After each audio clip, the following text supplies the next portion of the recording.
مت مانگو کسی سے کچھ، جو کہ مانگنا اللہ سے مانگو، مانگو اللہ سے، انسانوں سے مت مانگو جو مانگنا ہے۔ حضور نے فرمایا کہ اگر جوتے باندھنے کا فیتا جو ہے وہ تمہیں چاہیے، اللہ سے مانگو۔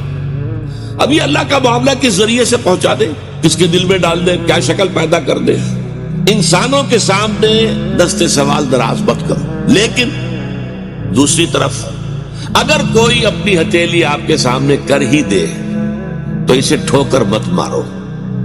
اس نے عزت نفس جو ہے اپنی ہتھیلی پر رکھ کر آپ کے سامنے رکھ دیے، آپ اگر نہیں دینا چاہتے نہ دیں، ٹھیک ہے، لیکن ڈانٹنے کا آپ کو حق نہیں۔ بلکہ یہ بھی آیا ایک حدیث میں کہ تم دو، کچھ نہ کچھ دو، سائل کا ہاتھ خالی نہ لوٹاؤ۔